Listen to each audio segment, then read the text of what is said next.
கிறிஸ்துக்குள் பிரியமான சகோதர சகோதரிகள், உங்கள் யாவருக்கும் ஆண்டவராகிய இயேசு கிறிஸ்துவின் நாமத்தினாலே அன்பின் வாழ்த்துதலை இந்த காலை வேளையிலே தெரிவித்துக் கொள்கிறேன்.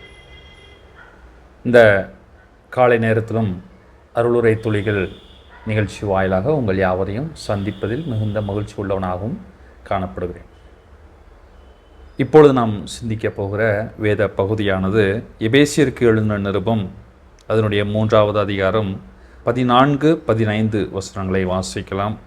இது நிமித்தம் நான் பரலோகத்திலும் பூலோகத்திலும் உள்ள முழு குடும்பத்துக்கும் நாமக்காரணராகிய நம்முடைய கர்த்தராயிருக்கிற இயேசு கிறிஸ்துவனுடைய பிதாவை நோக்கி முழங்கால் படியிட்டு என்று நாம் வாசிக்கிறோம். இது அப்போஸ்தலனாகிய பவுல் எபேசு பட்டணத்தில் உள்ள விசுவாசிகளுக்கு அவர் ஏறெடுக்கக்கூடிய 2வது ஜெபமாக காணப்படுகிறது. முதல் ஜெபம் 1வது அதிகாரத்திலே 15வது வசனத்திலிருந்து 19வது வசனம் வரைக்கும் நாம் வாசிப்போம் என்று சொன்னால் அதில் முதல் ஜெபம் ஏறெடுக்கிறார்.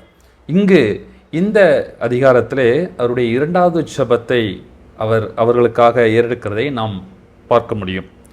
அங்கு எவ்வண்ணமாக அவர் சொல்லி தேவனை துதித்து அவர் ஆரம்பிக்கிறதை பார்ப்போம். அதுதான் நாம் இன்றைக்கு சிந்திக்கக்கூடிய காரியமாக இருக்கிறது. 14வது வசனம், இது நிமித்தம் நான் பரலோகத்திலும் பூலோகத்திலும் உள்ள முழு குடும்பத்துக்கும் காரணராகிய என்று நாம் வாசிக்கிறோம். இதை நாம் சிந்திக்கும் போது பரலோகத்திலும் பூலோகத்திலும் உள்ள முழு குடும்பத்திற்கும் நாமக்காரணர் நம்முடைய பிதாவாகிய தேவன் அப்படிப்பட்ட நாமக்காரணராய் இருக்கிறார் என்று நாம் பார்க்கிறோம். பாருங்கள், நாம் ஒவ்வொருவரும் ஒரு குடும்பத்திற்கு பிரஜைகளாக இருக்கிறோம். ஒரு குடும்பத்தின் ஏதோ ஒரு அங்கத்தினராக இருக்கிறோம். கணவன் மனைவியாக, பிள்ளைகளாக, பெற்றோர்களாக, குடும்பத்தின் ஒரு அங்கமாக நாம் இருந்து வருகிறோம். நாம் குடும்பத்தில் இருக்கும்போது நாம் ஏறெடுக்கக்கூடிய ஜெபங்கள் நாம் ஒட்டுமொத்த குடும்பத்திற்கும் பிதாவாகிய தேவனுக்கு நேராக நாம் ஏறெடுக்கிறவர்களாக இருக்கிறோம். இது நமக்கு எதை வெளிப்படுத்துகிறது என்று பார்க்கும்போது, மற்ற மொழிபெயர்ப்பில் இந்த வசனம் இவ்வனமாக எழுதப்பட்டிருக்கிறது.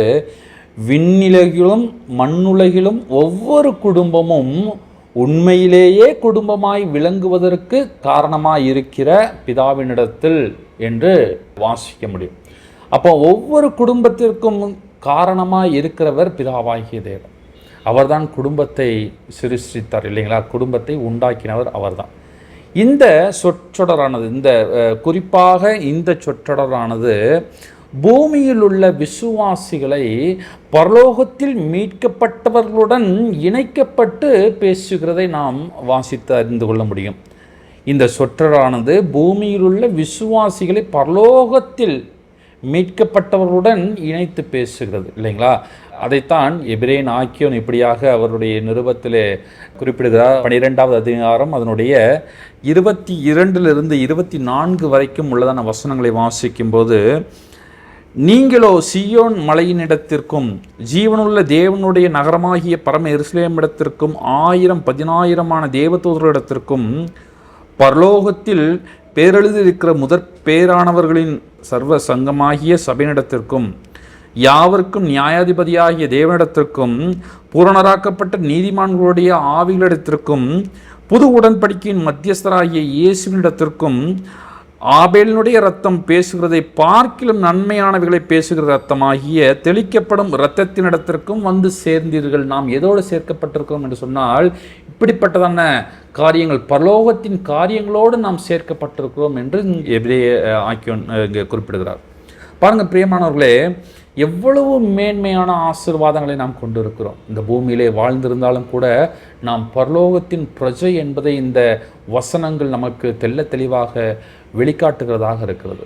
ஆக இப்படிப்பட்டதான சிந்தை நாம் ஒவ்வொருவருக்குள்ளும், நாம் ஒரு பரலோக வாசி, அதோடு கூட நாம் சேர்க்கப்பட்டிருக்கிறோம், இணைக்கப்பட்டிருக்கிறோம். இதைத்தான் நமக்கு வேதம் தெள்ள தெளிவாக நமக்கு சுட்டி காண்பிக்கிறது என்பதை நாம் உணர்ந்தவர்களாய் நித்தமும் நம்மளுடைய வாழ்க்கையை வாழக்கடுவோம். இந்த வார்த்தைகள் மூலமாக தேவன் தாமே நம் ஒவ்வொருவரையும் ஆசீர்வதித்து வழி நடத்துவாராக. ஆமேன்.